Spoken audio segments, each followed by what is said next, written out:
All right. We're all eating. Okay. It looks like our trainer is now a black Labrador type dog, and a small fuzzy Chihuahua. That's right. So thanks everyone for joining. Yeah. I'm Irene Skricky, OPH volunteer, and I just act as the moderator so that Marnie, our wonderful trainer, can focus on speaking and not have to worry about admitting people and handling the chat and all that. So as some of you, quite a few of you, I think, are new to the call. I see some familiar foster names and some who I think are adopters.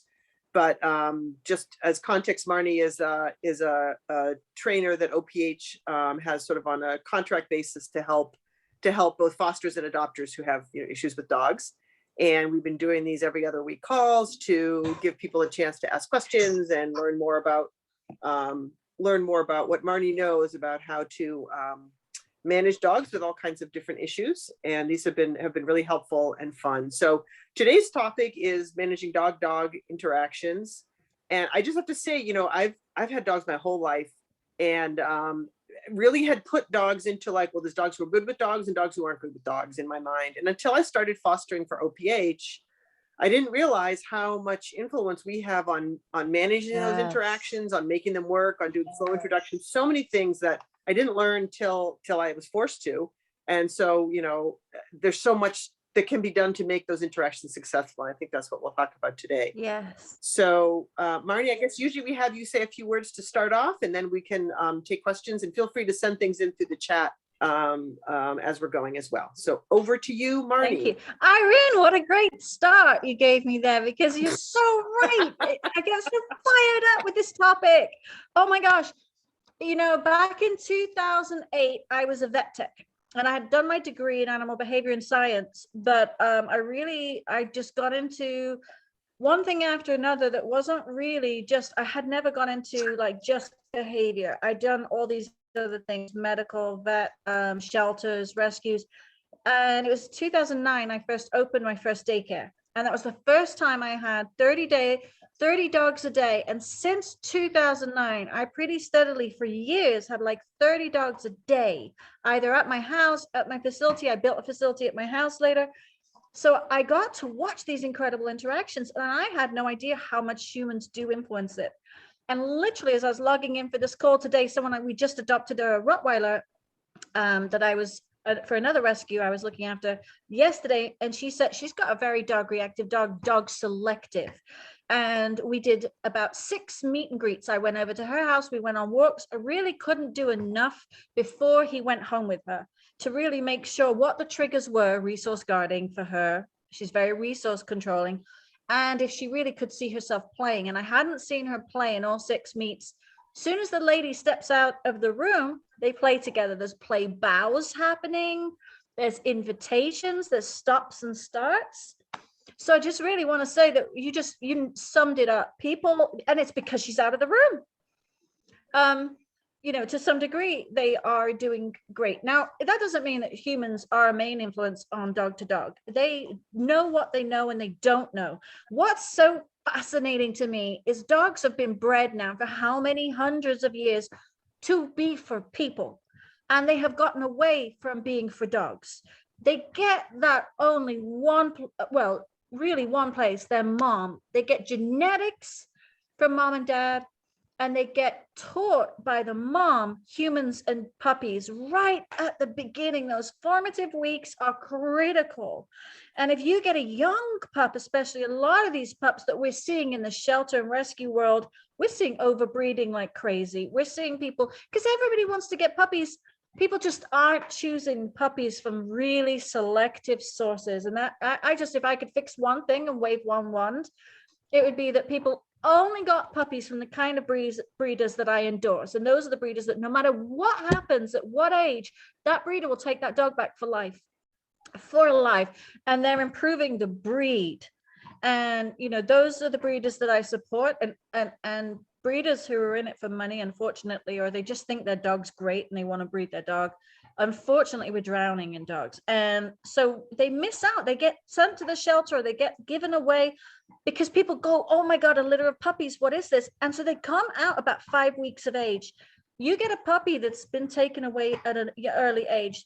They just don't have the knowledge of how to, because those critical interactions are like 5, 6, 7, and 8 weeks. They're critical for handling dog-to-dog conversations. So we have to, for various reasons and many more than that, we have to step in and help our dogs with dogs. So let's just start. And hi, everybody that's new. Thanks for coming. It's awesome to see new faces, and it's wonderful to see people who've been coming regularly. This is a new topic that I haven't covered yet really in detail. I've done a lot of leash work and a lot of humans interacting with dogs, but the reason I haven't covered it is because it is something I've put 10 straight years into really perfecting the art of how does a human help dog-to-dog interactions. So it's a very complex subject, so I'll touch the surface, but I can give some real simple stuff, and then we can get questions and feedback so that we're tailoring it to what people are dealing with here.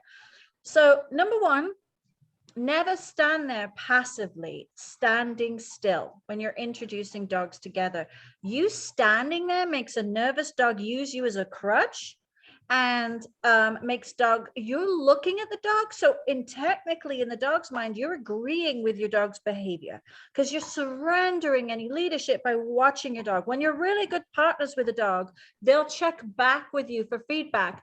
And if you just step back a few paces or turn your back and go away, you will often change that outcome. I can stop a dog fight now if there is one, and it's really rare for me now, really, really rare, but I can stop one either by now raising my voice, because I almost never do it, and I've taught them it's a positive interrupter. If I raise my, come away quickly and they'll get something incredible, or just by turning my back and running away, and literally just leaving the room and running. The hard part for people watching is when to do which, and that's a more complex topic. I don't want to lead people down a dark path, but sometimes just running away is your best answer. And if that's not working, at least that's 3 seconds. So you can take 3 seconds to run away, because your dog, and definitely set it up before that by not standing still when you're introducing dogs. On a leash is tight around their neck, around their harness area. They're confined. So a lot of these problems we're seeing are because they're trapped, and they really don't. Barriers and leashes change dog communication. They actually have a different language off leash than they do on leash. So if they haven't been taught and conditioned and had positive experiences in one of those areas, they are often worse. And you'll know this, Irene, they're often worse on leash, where you can let a dog off leash and they're fine because they're free. So we really, and because they're not so close to us and we're not in the way. So number one, think about your positioning. Number two, what is your dog level, or the dog you're introducing to, level of savvy with communication? Are you seeing things like, I mean, just dog parks alone are scary to me, because you can go there and that dog can barrel at you with that's where a lot of owners take dogs that have no holes bars, and they just come at the dog to play, but it's rough play, it's rude play. You need to see several things to feel comfortable about dog-to-dog interaction, right? And play bows, I've already mentioned. Play bows are key. They're major. If the dog's taking the time to lower themselves, they're asking for fun play, but they're saying that they can control themselves. They're saying that they have control, impulse control, and can dial it down a little bit. Now, you still get rude, rough, rowdy dogs, but it's a really good communication tool. It means they're really there for the play. And it's one of the ones that isn't done out of aggression very often. It can be done on leash out of overreactivity, overexcitement. It can lead to reactivity and barking because they want to get to the play. It can go horribly wrong, but it's a really good indicator that the dog's up for this. You want to see head turning to stop the other dog from escalating in energy. You want to see them turn their head away if they're unsure or if they're calming the other dog down. They will turn their heads, and that signals, I'm no threat to you. You can sniff my neck area. No eye contact. They're trying to dial it down, right? So if you see a dog turning its head, give it more space. Number 3, you should be calling dogs away way more often just to give them a piece of chicken. Just call them away and feed them some sausage, some chicken, some cheese, and let them go back to play. Don't just leave them there till it gets too wild. Really, seriously, if you can do, there's 2 major things I do. I'm trying to remember the second one. One is calling them away really, really often. If I don't have a recall, I don't let dogs play off leash. If I can't call them away, and I've got dogs that are fixated on playing with other dogs, but I'm always able to call them away because I've got good stuff. So I make sure I've got really good stuff. I call them away and I feed them individually a few pieces of really high value meat, then go right back at it. And I walk around a lot. I don't stand still. I move. So they're not using me as a crutch. And if I don't like what I'm seeing, I'll immediately turn around, walk away, and then call that positive interrupter. So I've got me turning away, rejecting behavior, removing myself from being involved or too close. A lot of dogs will use you as an excuse or a crutch, and then getting distance and asking for that recall. I put my hand up in the air and I'm like, "Oh, dogs, come!" High-pitched, squeaky voice. Oh, Kobe heard that. He's like, "I'll do it right now." You're already here, buddy. So you call them away. High-pitched, squeaky voice really works. Sorry, guys, but it just anything that's different and just a bit more energy into it, but sweet. We don't want to overcorrect. You don't want to be like, stop that. It's so natural for us to give negative feedback these days. It's just human. Every human I see, I'm like, okay, first of all, you've got a dog that might not be sure about the other dog it's playing with, right? And then all of a sudden, the human it loves starts standing there, staring at them, going, stop. They can't, nobody's controlling the wild dog that's keeping this play going crazy. No one's controlling that dog. But so verbal control will not help a dog out. You verbally trying to shut down the play, so stop it. Put your hand over your mouth, put duct tape on your mouth for a session. Other than calling away positively, take it off to call the positive interrupter recall. There's somebody called Kiko Pup on the internet. She has brilliant dog videos and she does the positive interrupter on YouTube. I said there's 2 critical things I do, and one of them is that positive interrupter recalls. I do not take a dog to play unless I can call that dog away. And I build it up with both dogs, even a dog I don't know, I'll build it up with them. Even if I do go to the dog park, I take dogs that I know can handle anything rude and rough and they're physically strong and all of that stuff. Or I go to the ones that are so wide open spaces that I can call my dog away and I can control the situation, and I will have spray shield or something. Like I will have something for an out of control dog. Often for me, I travel with a couple of Rottweilers usually somewhere, or big dogs that are very dog savvy, and they will shut another dog down. I'm talking out of control, aggressive dog. They will shut it down and do no more than stop the situation. So I've trained helper dogs to run my daycares for years. If you've got to help a dog, there's nothing better in the world. Even if they just tell you what they think of the other dog. Everybody who's worked with multiple dogs knows that a helper dog, we're not dogs. Doesn't matter how good we are, we don't speak dog fluently. They don't speak human fluently. So the translator is a helper dog who's been conditioned to enjoy it, but give feedback and help control it. And you always back up your helper dog. Back them up. So the second most important thing I do is leash. Get the wilder dog on leash and go outside and do drills. I'm not a big obedience person. I do behavior changes that would blow your mind, but obedience stuff. I have my dog. I just adopted a puppy, a 1-year-old rescue Rottweiler, after a long time searching, and she leaps on the couch. My partner puts her on a leash and does all the obedience with her and sits there. But guess what? She's incredibly, and she was in a shelter for 10 months. She had no she had no training or anything, but behaviorally, she's impeccable with kids, people, dogs. I put her through the hoops behaviorally, and she's amazing. But I'm a big proponent of doing obedience drills on leash between dog play.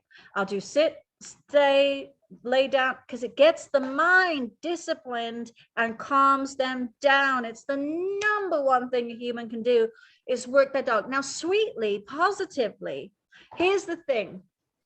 dog to dog interaction depends purely on how one dog reads the other dog's level of savvy. And a lot of dogs haven't had enough positive interactions with dogs to have real savvy. So you need to interrupt. You need to get one or both dogs on leash, keep the other, make sure you can keep the other dog away, feed them, pay them for listening, make it positive, or all that tension will cross over. And people tell me, oh, this dog loved going to daycare, or he loved going to the dog park, and now he's lunging. And because the other dog wasn't dog savvy and he felt bullied, he's felt victimized enough times where he can't calm the other dog down without going into a full out fight. And most dogs will avoid that until it's absolutely necessary, or their minds are poisoned. Don't worry, for the people who've already got a problem, we'll come to remedial stuff. I just want you to think about how to set the next one up for success. Where are you? Is the dog free all the time? How much does the other two dogs or more dogs know dog language? Are they using all these body language cues, turning their head, ears, tail position? If the tail's cocked over the back, that means they're too cocky or they're too excited, the energy's too high. Can they all lay down together? If one dog lays down, will the others lay down? Dogs that can't lay down and play are not happy and comfortable enough to relax. Can they chew things? Can they have toys together, or can they not? Daycares where they just have absolutely nothing out, I get it, but that means they're big daycares.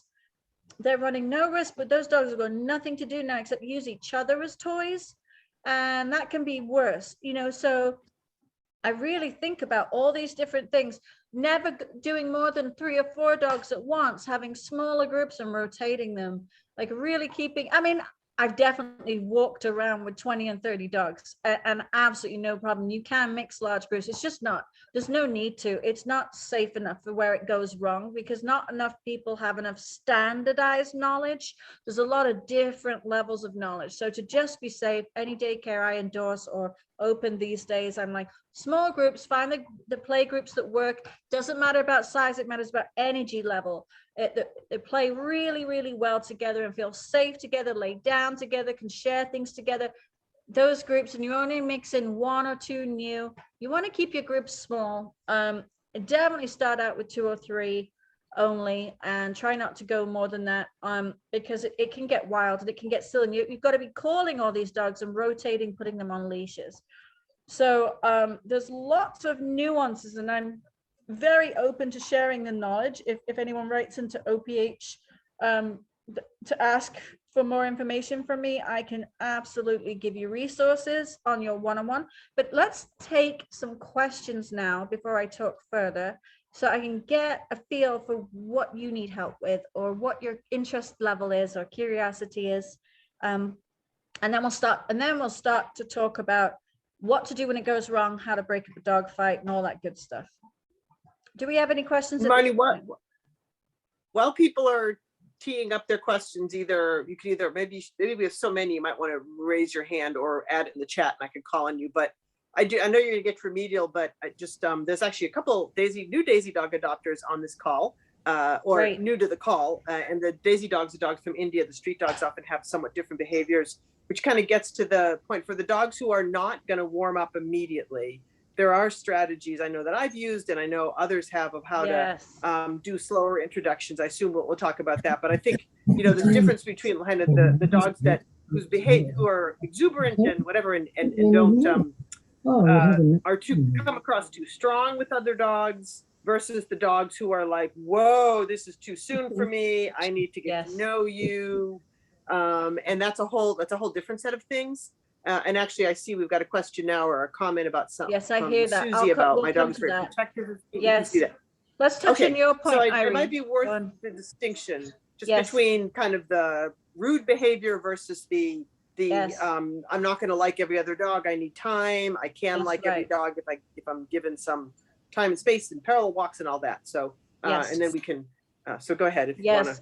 We'll definitely talk about that, or there's a whole different thing than when you've got a dog that's ready to meet other dogs than when you've just gotten a dog and you don't know.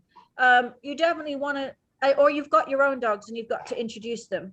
you've got your foster or you've just adopted a dog and you've got to introduce them. I use barriers. I take weeks, letting them see each other and smell each other. I never rush it anymore, because you know what? You can have an absolutely great first day and then a fight the next day, and then it can take months to get it back to good again. Go slow. Use baby gates, barriers, parallel walks outside. Feed always, feed separately, always. Find out what triggers are. If there's resources that are guarded, put them away. Never have them share. Just go slower than you think. The number one problem we see, I get so many emails in all the time from all different people. There's one thing in common. Everybody is rushing, because it looks so good and you have the dream of a dog coming home and being part of your family. You just want to see it. Don't rush.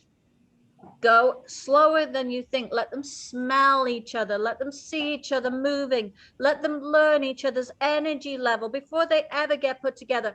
Go out on walks several times at a distance before you come closer and let them sniff each other's butts as they walk. Have one sniff one's butt while they walk, but after a couple of walks, either parallel or at a distance, so they see what that they need to see what that other dog's level of savvy is. They need to feel their own level of savvy and feelings.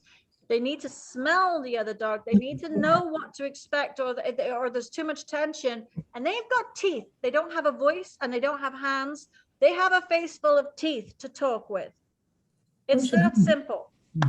Okay, let's go to the questions. Does that answer your question a little bit, Irene? I know I always feel like I could write pages and Yeah, pages. and it wasn't a question as much as noting that people's issues may fall into those different buckets, and there are probably different strategies for both. So we've actually got we've got 4 or 5 great questions just in the chat. Okay. So do you want me to read them, or you bring them out yeah, first. I'll just, I like so you it don't when you're have to. involved. Okay. Well, then you don't don't have to worry about it. So first question from Susie, or comment: my dog is very protective of me, so when I'm with him, he goes crazy if the dog starts to come near me. What should we do about that?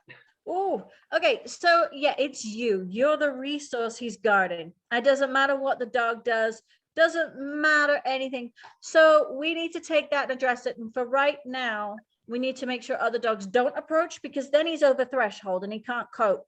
And he's using you as an excuse, and he's switching into a behavior that's already meets his needs, and he could start a dog fight. So to get out of that situation, you turn your back on the approaching dog and bail. Absolutely every single time you can. I know several times people told me, oh, I can't bail. Try never to go anywhere you can't bail. Or have something so incredibly high value that you turn around, ask your dog to come before you get the food out.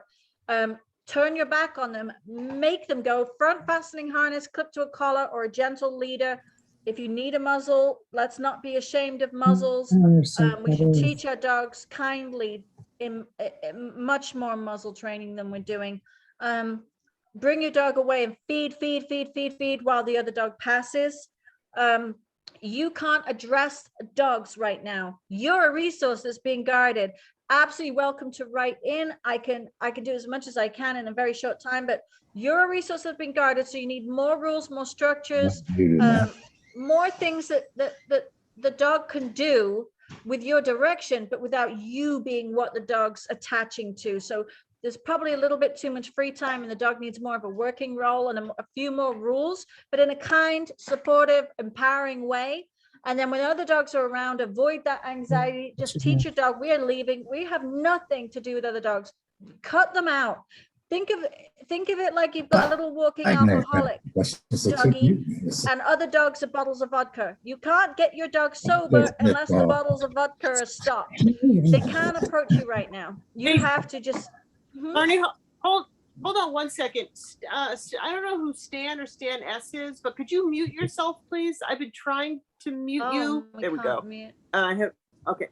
Thank you. Okay. I think either I did it or he or she did it, but we can hear you talking. Okay, thanks. Sorry, Marnie. Go ahead. No problem. Just didn't want this direction. That's life. So some of us are not always knowing what we're doing when we're on these calls. We're so used to these calls now.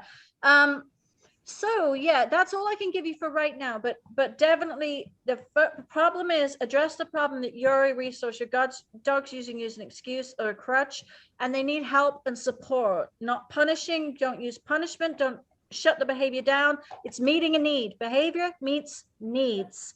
So turn around, reject it, feed, distract, lure, and then add other things into your dog's life to make sure that you're not as much of a free access resource, that your dog earns you a little bit more, if that makes sense. And I can definitely talk more about that in a private email to OPH, through OPH, or in this, if you want, just let us know. What's next? Actually, Susie, if you want to actually, you feel free to actually talk too. I don't have to read all the questions. That's I just wanted to go. And I said, because Susie had a response. I'm doing what you say and it works. Distracted feed. Oh, okay. Well, since it's working, maybe we'll keep going. Okay. Christina, I see you have your hand up, but let me Judith, Judith Katz, you were next. Do you want to, I can read it, or if you want to speak, you can. Speak. Hold on a minute. Okay. Hi, Judith. Here we go. Okay. Hello. Hello. So we adopted our dog. That's January. So we've had her now 10 months. She's had a lot of anxiety issues and she's been on medication actually. She's great in the house. She's a very sweet dog and girl in the house. When I walk her, she came from a rural environment. She's now in an urban environment right in Capitol Hill. So, there's been a lot of stimulus. But the biggest thing now when I walk her is I never know how she's going to react to another dog. And so most of the time she'll start barking. And then I don't know if she's going to lunge at the dog or whatever. So I've been really just trying to avoid. I see a dog, I cross the street. And how do I know when it's safe or how to engage her when on leash? She's good in the dog park. We've taken her a couple of times. So to your point about, her being free, etc. But the issue is walking on the streets and people say, can they greet? I'm too nervous to want that to happen. I don't know how she's going to be. It sucks, but never greet on leash. I don't ever do it unless I know that dog has walked with me several times. They're going to be in our lives. That my dog's relaxed and happy and confident. The other dog's relaxed and happy and confident. I know what that other dog's savvy level is with dogs, because leashes are a trap. And we're right there in the mix. And dogs, even if they like other dogs, they can feel the need to guard us, or they can feel the need to resource guard us, which is not so good. Your dog's got anxiety, has good experiences off leash, but there's enough there that's either causing a trapped bottleneck of energy where they're frustrated and want to get to the other dog, or they're anxious because they're trapped and they don't think that it'll go that well and they want to keep them away. I can't tell without seeing. We would be able to look at a video and look at the tail position, ear position, head, eyes, whites of the eyes showing is more fearful, forward, cocked, tail up. Tail wagging just means energy. Tail wagging doesn't mean a darn thing unless it's in context with all the other signals. So your best bet really is to start teaching, start conditioning. We see a dog, first of all, the tricky bit is try and get every dog you see to be at a distance. Try not to run into dogs in dark alleys or tight spaces. Just cut it out of your life. Treat it again like a recovery period. Try and set it up where you'll see a dog at a distance, and immediately you'll see a dog in a distance. Yeah, here's some food, and we turn and we go away. Food, safety. The food is a paycheck. The food's important because if the dog can't eat, they're too aroused, too anxious. It's really important information. It needs to be higher value food, or just don't be so close. Get space. If they learn that you give them space and there's no pressure, they're having social anxiety, they're having pressure anxiety. Any greetings that go wrong, add to that, and you'll have a dog that's insufferable on leash and will never fix it. So if you teach them that you keep things safe, you exit, you want nothing to do with dogs, forget what you want. Our job, it's not our business, it's not our job, it's not our lane. You're in charge. I'm leaving. Turn your back, have your front fastening harness, leave and feed steak, beef, whatever it is, and then give a longer leash and relax, and then start singing and breathing and blinking your eyes and be like, yeah, we avoided that pressure. Your dog's having major social anxiety, major meltdown. They can't cope. They're already over threshold. They're having an emotional display. And the tail wagging just means that they've got energy for the situation. It doesn't mean they feel good. The dog park off leash, if there's enough negative in their life, if they've had enough negative situations happen in their life, then they go, oh God, this could be a negative one. I'm not free. And now my person's right next to me. It's too much. We should never, thank you for asking that question. That was like the best possible first question to have have someone, because you're raising a point that we should never greet on leash. We should never do dog to dog play on leash ever. Great. If you can avoid it, forget it. But it is interesting that the dog who lives next door, she's very friendly with, they play, you know, she's been around her a bunch. So to your point, I mean, it's really, the difference is that she's comfortable with Lucky because they're, you know, they've got a little relationship going on. Yeah. That's Thank you, Marnie. And that's when the leash doesn't take away from it, because they already feel safe. So in that one, the leash isn't poisoning it, but for a strange dog, the leash is poison. They're like, God, get me out. Well, I can't do anything if something goes wrong. And they're hyperventilating, they're panicking. It's not a good situation to put them in. Same with and Marnie, people. So sorry, I will say this, everybody is listening. Same goes for meeting people. If you've got a stranger danger dog, like my little foster, OPH foster Kobe, he will muzzle punch, nip. He's terrified. He doesn't want anything to do with it. He's been in a trapped space or an apartment or something, a tight space on leash. He just doesn't want anything to do with it. And now he'll go forward to drive them away, even when he doesn't have to, because he's just been put in a situation too many times. So to fix that now, I cut it out completely. There are no people in his life except when people come in a gated area. He's on a nice relaxed leash over here. He can bark to his heart's content for 3 minutes. And then he gets to come out and be part of the family while the people stay safely contained or sitting down. Nothing to do with him. And he gets fed for them coming. No pressure, no petting. We're putting too much pressure on our dogs and we get reactive dogs. Does that make sense? Okay. Yeah. Actually, Marnie, you put a comment in the chat for those maybe who aren't don't see that, but it's, as you say, it's very hard. And another comment just came in. It's very hard to avoid dog-to-dog play or meeting on leash when you live in an urban area. Barbara, who's been on many of these calls, living in DC, it's not possible to avoid people or dogs and go anywhere. And then someone earlier said they live in a building with an elevator, and dog meetings are always a surprise and can't be managed. So you're right. I just avoid it to the nth degree that I can. When I go to DC with my dog, a reactive dog, I am in the corner of the elevator feeding, or I am wearing a muzzle. I have conditioned and trained, look at me, lay down, focus on me. And I just, if the dog's unhappy, I just bring them to corner. I teach them to rely on me to be predictable and not to worry about what's going on. Barbara, I have to come see you. We have to make it better for you. But you're right. Sometimes you're in a goldfish bowl and there's nowhere to go. Sometimes I'm just telling you, if there is any possible option whatsoever to get away, do it. Even if it is just turn your back on everyone in the elevator and go to the corner and have ham. Make sure you've taught your dog the muzzle so that even if they are exploding, people feel somewhat safe, and that you've got really good leash control conditioned and looking at you and eye contact. But I can help more than this call at a deeper level. I've got a lot more in my bag, but it really takes a working relationship with a human being to really unpack all the context. So what was another one of those tight spaces ones? Elevator, living in a building with an elevator. yeah, it's take the stairs every damn time if you can. If you're not physically unable to, seriously, I will go absolutely out of my way to just dial it down during a training period.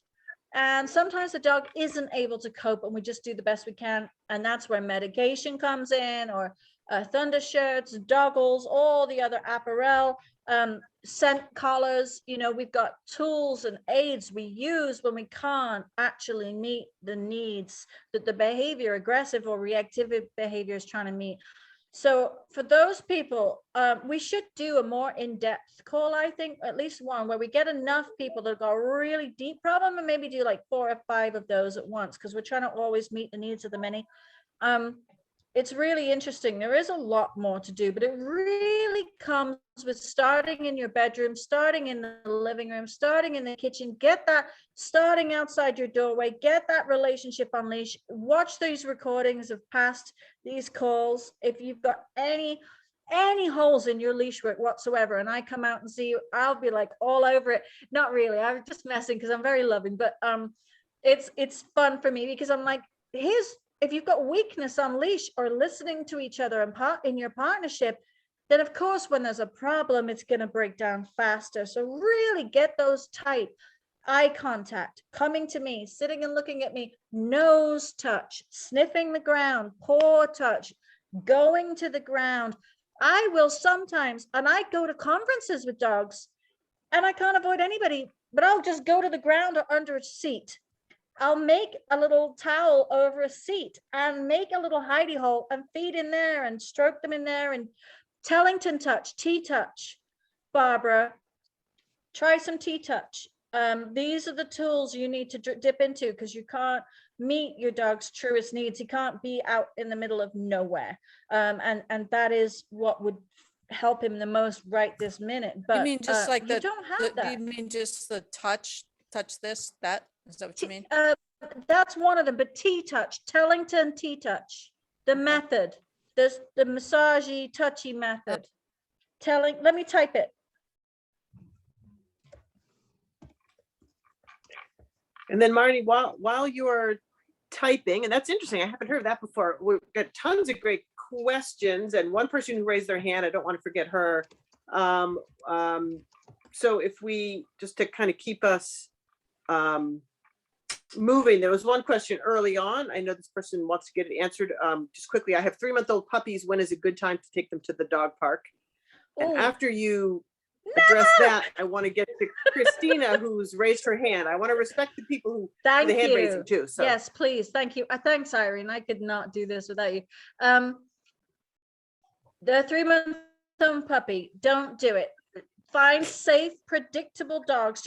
You can do it maybe one day in the future. It's a nice idea and a goal, but think about all the dogs. Andrew, could you grab my power cord? I'm about to lose power. I came with a full battery. I don't know why. You will do more harm than good. If you need to protect that 3-month puppy's positive experience bucket, make sure there's plenty in there. They'll have negative experiences and be just fine, but you need so much in the positive experience bucket. You need safe, predictable dogs, or just seeing dogs at a distance and learning that's just fine. Don't leash with other dogs. If I cut out, I will call back with my phone, because my laptop just had completely full battery and decided to die.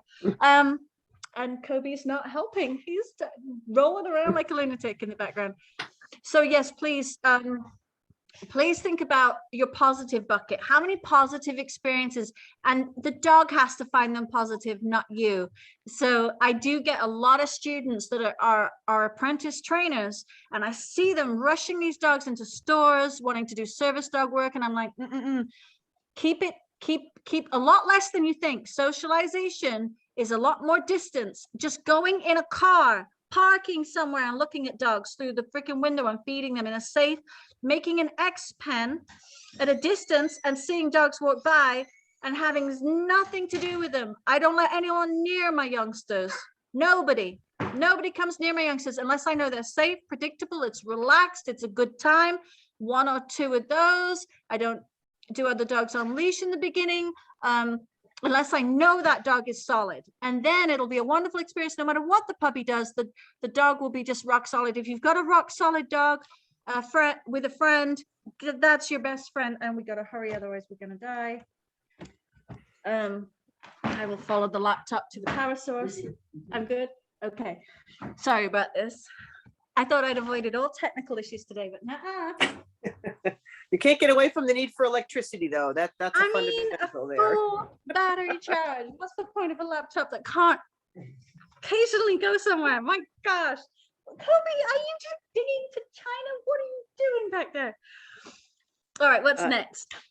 And Marty, I think actually just the comment about the dog park, I think, you know, so many adopters, and I do some adopter interviews, they're so eager. They think dog parks are the great place to go. They want big dogs. All dogs want lots of friends. And they just, I finally got used to the fact that my personal dog and some of my fosters, just they don't want to be friends with everybody. But it's like, I don't want to be friends with everybody either. The person, that's our right. expectations are all dogs are extroverts. So yes, it's possible that some of these things, they're just the way the dog is. Same as if I had a shy kid, I wouldn't force them into a play group again and again. Right. And I actually tell dog adopters, if I talk to them and they're interested in a Daisy dog, a street dog, I say, if you want a dog, if you picture yourself standing in a dog park with your dog playing while you talk, do not adopt this dog. There are other dogs who will meet that. So I think people also have to, you know, kind of be accommodating. You have to and on the Daisy dog point, self-analyze. I do want to give, exactly. I do want to give, the first person who raised her hand was Christina Keene, who was in fact the adopter of a Daisy dog, a beautiful tripod named Kaylee. Are you still here, Christine? Yes, Christina? I'm sorry. I just couldn't find the chat and I accidentally hit that. But basically, Susie's question with one of my questions, and she was saying she was going to send a private email, and I was going to be like, no, send it to me as well. So that's what I was going to say. But I definitely have like 10,000 questions. So, and I'll probably need all the past videos as well. So I'll be following up with you, Irene. Okay, yeah, you can reach both out of you directly to me. And I've been meaning to email you to say congrats on moving. I know you and Kaylee moved, so and now the new neighborhood, and there's new dogs and lots of. I'm realizing it's like watching the show Super Nanny. You realize it's not the kid isn't bad, it's the parents that need training, and I'm the parent, so I need training. Well, and she was a street dog, so she is going to be more nervous around new dogs. But anyways, we'll table that for another conversation. Gosh, there were so many.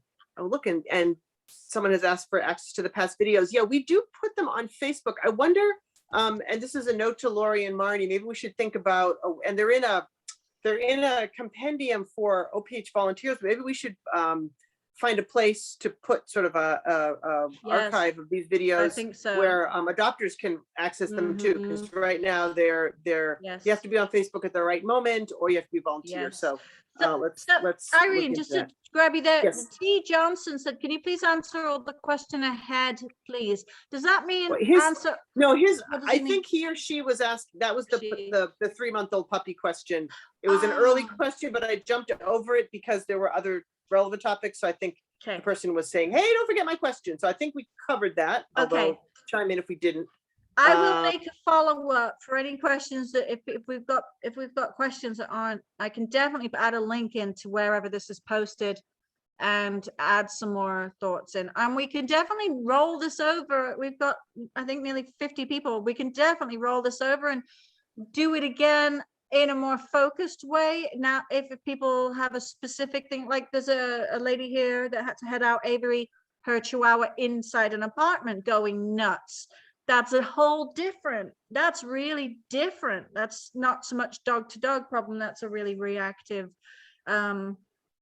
situation. Yeah, I know, Simone. I've got these amazing creatures behind me. This OPH Foster is too cute. Kobe, he's digging to China. So what was the next question, Irene? Did you have that one? Oh, well, let's see. Approximately in order, we've covered some of them, but this one from MJ Brown is actually very appropriate because he or she, they, when walking on a leash, we come to another dog, our dog freezes, here standing up, barking. And I think what this person's raising is, she says, how can we tell if it's safe to have her around other dogs when off leash? you did say earlier, like best to start dog socializing off leash if you have a dog, and like my personal dog would in fact potentially keep lunging. And so Right. it's kind of a chicken and egg, right? How do you determine when it's okay to let them off leash to socialize? Yes. I'm paraphrasing. Hopefully that gets at the essence of the Walks question. and sniffing will tell you okay, so think of it like this. Your dog needs to see the other dog move to know if they can handle the energy level.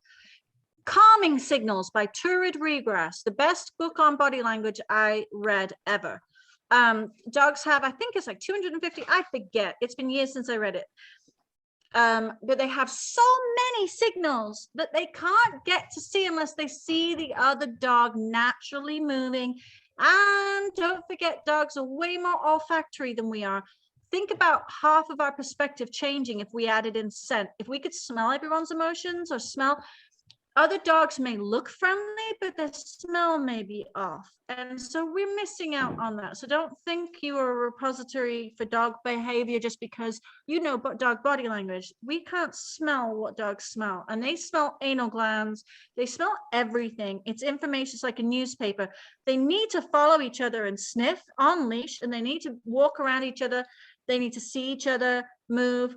They need to adjust to each other's energy level. They need to have a little bit of conversation before they ever put together. And of course, in the beginning, and I do a lot of shelter introductions and a lot of assessments for shelters and rescue dogs, and I'm not going to let those dogs off leash. Geez, if something goes wrong. So I do use on leash. I'm just saying, if you have the ability to do a rock steady, great dog off leash, and you've got a dog, you know, if you can do that. But I always end up doing it on leash because it's not safe with some dogs to do it off leash. So I definitely will use a barrier. I'll sniff past. Barriers make it way worse oftentimes, but if you've got all the other things going right, at least you've got the best chance of success, and better the barrier than a problem.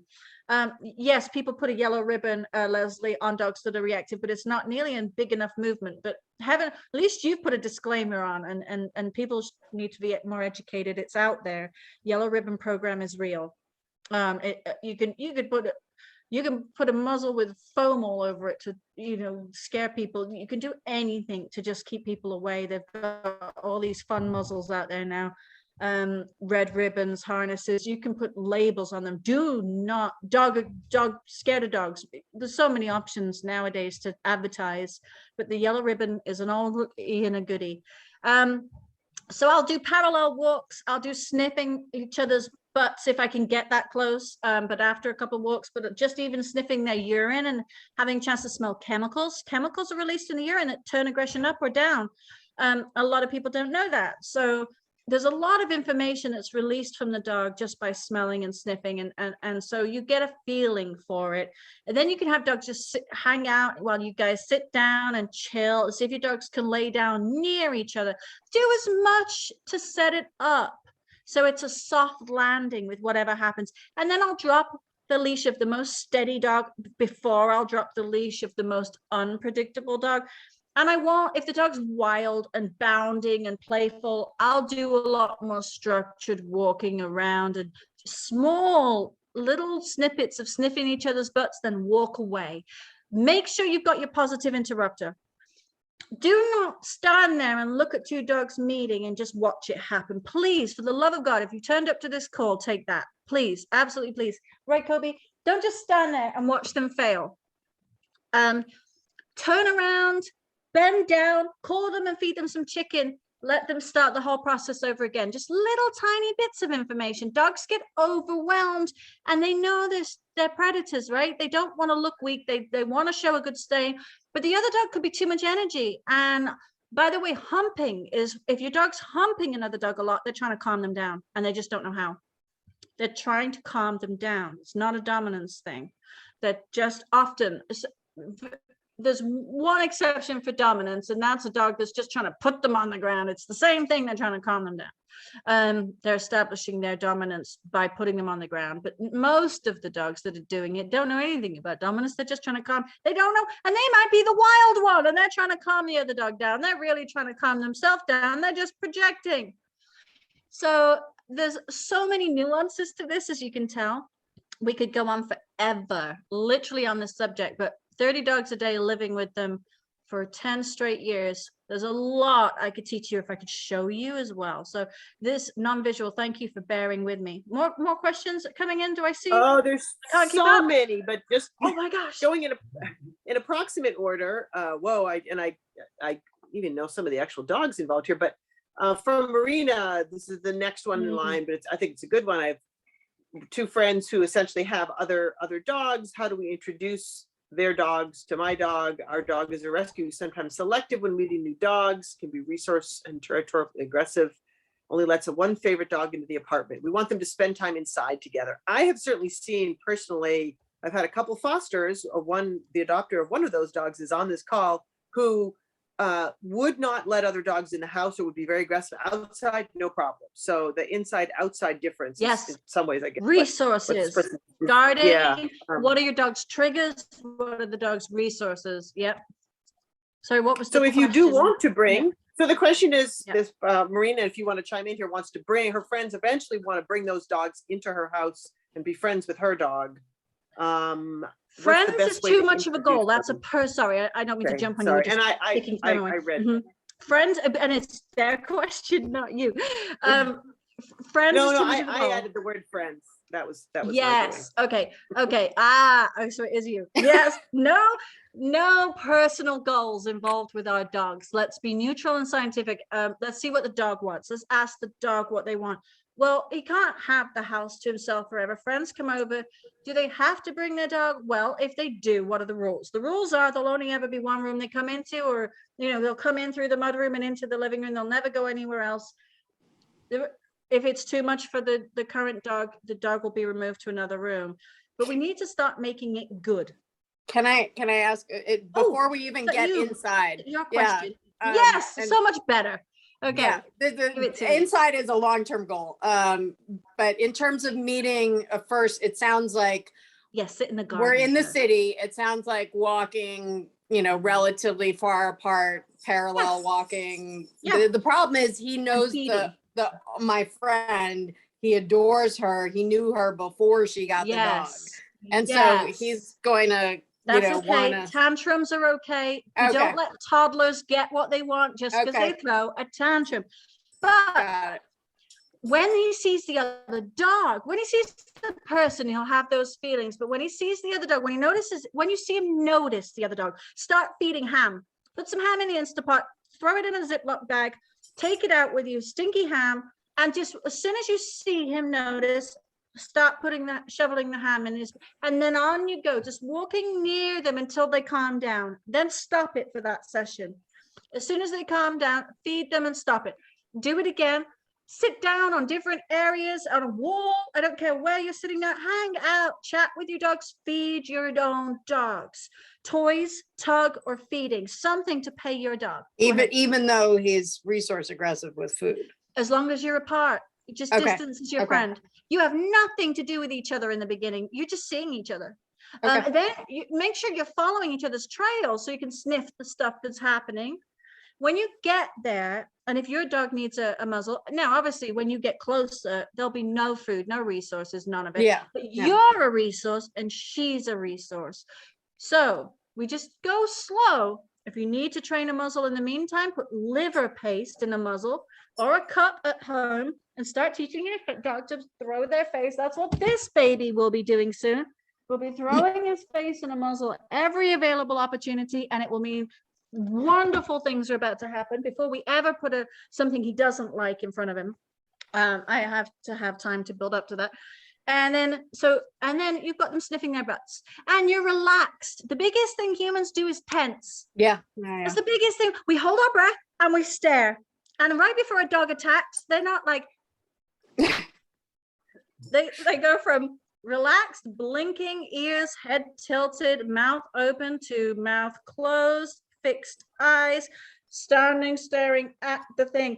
Turn your body language obliquely, 45 degrees away, blink, sing, smile, breathe, have a longer leash, not a shorter one. Just use distance, not the leash. Anybody out there using a short leash, I promise you 50% of your problems are on a short leash. To get a short leash with my dog, and I can have the shortest leash, like a goat leash, and walk through a store, I work so hard for that, to have zero tension. If a dog flies out, because your first reaction is to tighten up, and the shorter your leash, the tighter you are. And if a dog feels his own anxiety as well as all of yours, now we're in trouble. So you want to breathe and make sure you've got a long leash, and you're silly and you're dropping things on the floor. Make it a silly party when she turns up. Ignore the tantrum like a toddler in the supermarket. Don't give into it. Don't allow it. You're just calm. Water off a duck's back. Meditate. Put tequila in a flask with your friend. Have a little margarita each. Make it silly. Make it fun.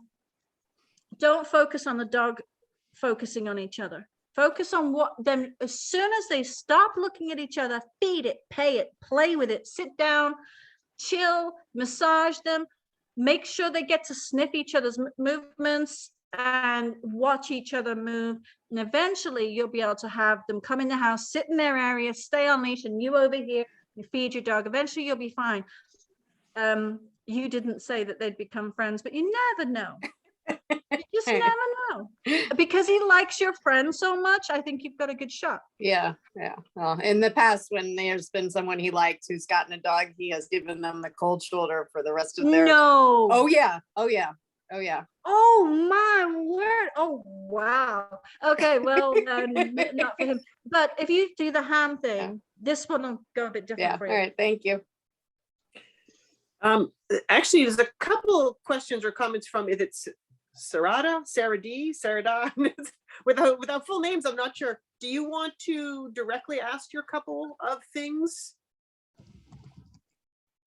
I was just going to answer this in the chat. I just happened to glance at this one. Well, he or she had one. I was just going to, because that's so quick. Okay. No, usually males and females are better than males and males or females and females. Not always the case. There is no one rule that works in dog world. We just know that it's usually just a better energy, but that is not a blanket rule by any means. But yeah, two females fighting for me is the worst. That could be awful, but even as big and gnarly as males can be, two females going at it is just, it feels deadly to me when two females don't like each other. But so I just prefer that male and female thing. But that was just that one. That was a really quick one. Don't let anyone smell anybody's private parts if it makes the dog remotely don't allow any on leash. You can be like, stop. People let their dogs come up to you, or is it safe? My dog's friend, stop. And turn your back, or just turn your back. People find you just rejecting them by turning your back and walking away to be like a slap in the face. They feel it, whereas sometimes people will ignore you verbally. So protect your dog a bit. Go on, Irene. Sorry. Let's see. Someone again. It's hard with the Stans. You had both you'd raised your hand earlier and also have a question. Do you want to verbally ask it? I know it's better if we can connect with people. Or if you want to chime in, my dog was a rescue, or if you want to read it, mine was 3 years, kept outside, no socialization, 7 now, good with people, tolerates other dogs that don't approach her quickly. She will sniff dogs that are calm and want nothing more to do with them. I guess the question is, to me, is that a problem if a dog doesn't want to interact?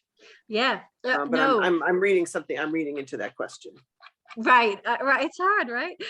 Because text, and that's why it's lovely when people speak up in these calls.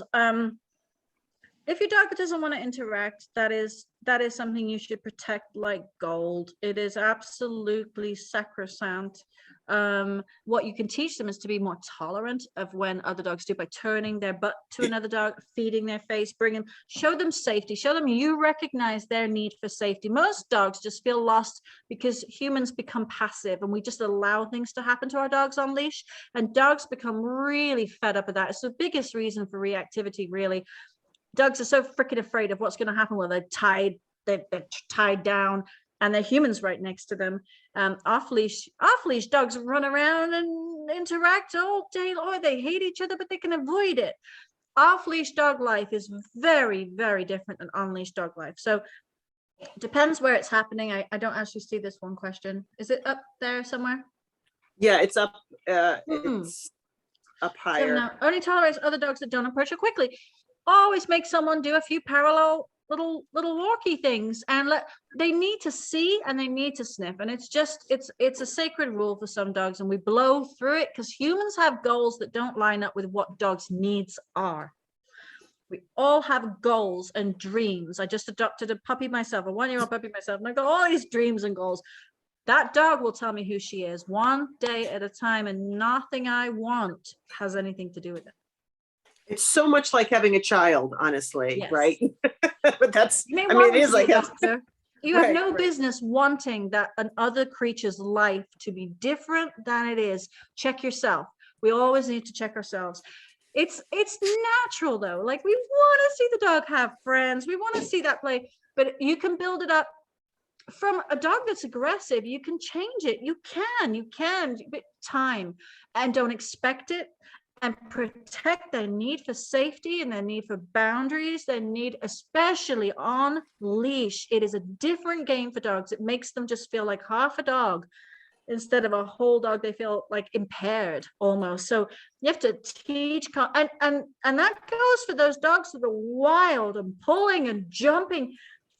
They're too crazy because their frustration, and they've got this person that's following them around and they're leading, and they're out of their goddamn mind with frustration. So we need people to rein it in and take charge. Lead your dog back and forth, put some obedience drills in very gently, hand feed your dog on walks for good decisions, notice good decisions, start teaching your dog that you care about safety and they're good decisions. You're saying more yes than no. Save your no. You might need it, especially I can stop another dog fight like that just verbally, because my energy never goes up there. I say no so infrequently that when I do, it matters. I mean, I will say no. I have no problem saying no, but I just don't let it verbal diarrhea out of my mouth with my dogs. So Marnie, there was one quick question about how long a leash. 6 feet is what this person's seen in the store. And then I think we're really at time, but maybe I will let Karen ask her question. She had a very interesting question about the car, but what length leash would you say a long leash? I What do you love a recommend? 10-foot leash. I just love a 10-foot leash, and I will gather up a little bit and I let it out. I exist with a 30-foot leash, but you can't do anything in a suburban area on that kind of length.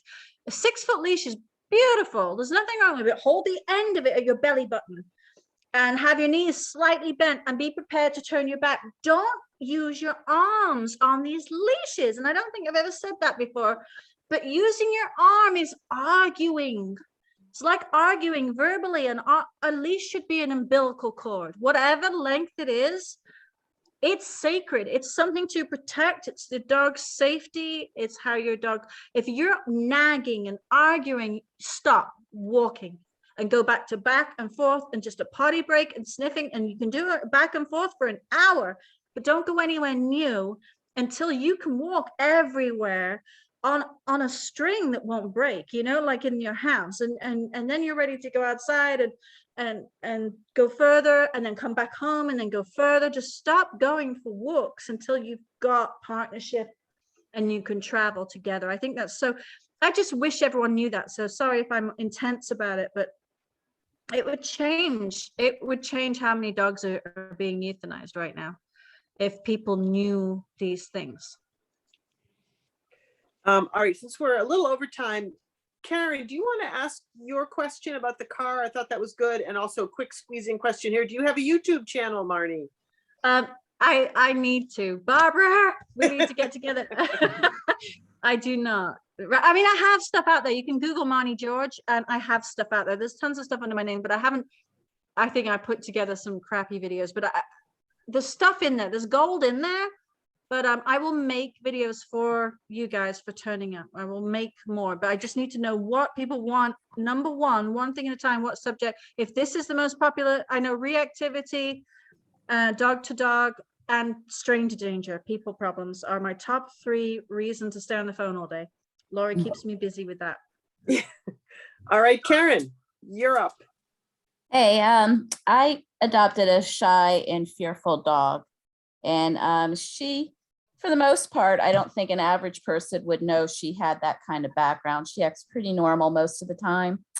But we recently took a road trip, and she has exhibited behavior in the car where she's very reactive. It's like a territorial thing of the car. When people come near it or a dog walks by, she gets very reactive and barks like crazy. And I have 3 dogs in total, and then the other 2 dogs will start reacting because she's reacting. So I'm just looking for some tips on how to desensitize this what she's going through here. Okay, thanks, Karen, and I'll go quickly, so sorry about that because we're almost out of time.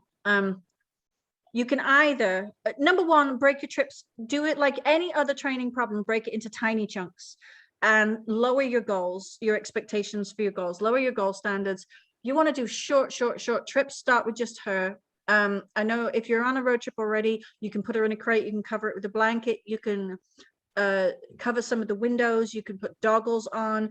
You can do a number of things. But for me, we need to teach her. I think it's probably more that she feels trapped, and that territorial is her resulting fear, more than a resource guarder. That's different. There are nuances, so it is important to kind of know, but really the cure is kind of the same. You really want to break it down into short trips and feed her. And I have done this successfully with dogs that are literally trying to break the window. It is awful. It is awful. And it's in a tight, and it's dangerous. And I've literally had to go through drive-throughs with people and work on this with people where the dog is just almost you can't put them in a car without medicating them. So toss food on the floor, toss it over shoulder, toss food on the floor. You clip them in with a harness if that's possible. Try and either cover a couple of back windows, but it's all about calming them down and relaxing them. Short trips that don't send them over the threshold, and very highly positive trips. Also making sure they're tired before the trip, and their job is to sleep. Covering up the crate, if you can get them in a crate and cover it, is fantastic, but really they can sense that they're in this bubble, and you've already got the chemicals flooding the body. Just going in the car, they feel trapped.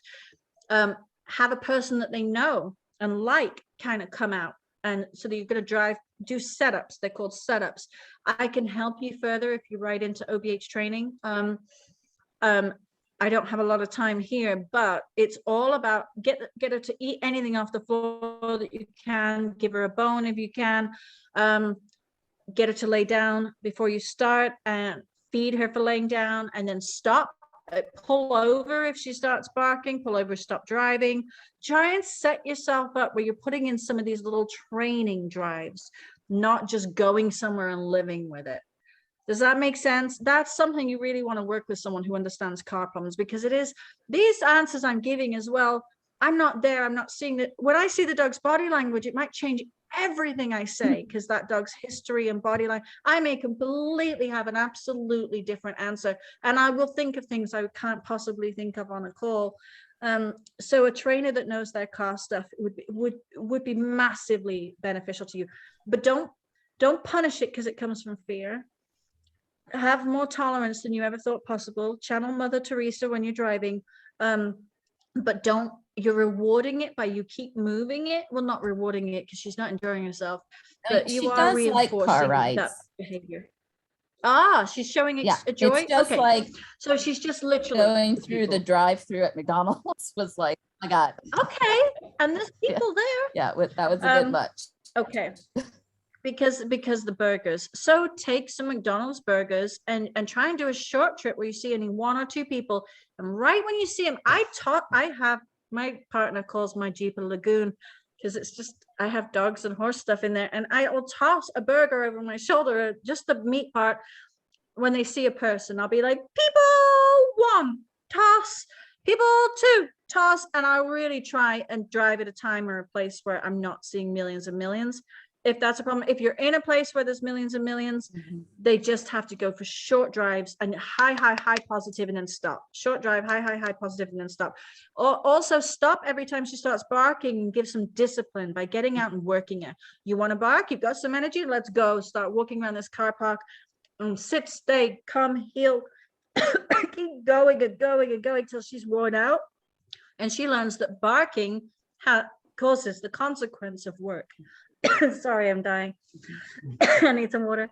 But So I when- hope that helps a Yeah, little. when you do the treating, Mhm. you have to start that before the barking and everything, right? Because You have to, when you see a person, yeah, before they're because over the if you do it threshold. when she's Otherwise, already correct. Well done, Okay. Karen. Because otherwise, they've already had all the chemicals. They've done the behavior that meets the need, and now at the end of the chain, the food's happening. It does still have a chemical effect on the body, because you can't be eating tasty McDonald's burger and feeling like you want to kill everybody at the same time. The two are just not compatible.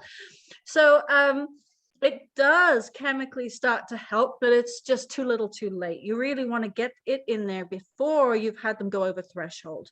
And if you can, stop, get out the car, walk around a bit, let her see them out the car, and then get back in the car. Just break it up and experiment. Will she go in a crate with a crate covered, or will she still aware of it and go nuts? I Some don't dogs really are just- have the room in the Okay. ultimately when I do road trips, it's with 3 dogs and Okay. Yes. great. Yes. But And more, I will say, if I'm going to punish anything, that'll be one thing I punish, because I'm in the car. If I have a dog where I'm meeting all their needs, and that dog's great and we're doing well, and they listen to me and they respect me, and I've earned it, is basically what I'm saying. And I don't use punishment much, hardly at all. I really try and practice what I preach here, because we just do too much of it and we break dogs. So, but that's one place where I'll be like, I'm driving, stop it now. Stop it now. Get down. And I'll stop, and you'll hear that voice come out. I'm not freaking joking. I will stop the car and I'll get out, and I will stand there and I'll just settle down. I'll see if disapproval will help adjust the dog's taking, if it is territorial, the dog's taking over the car, the dog has no business owning the car. And if need be, I'll sit in the back and have someone else drive.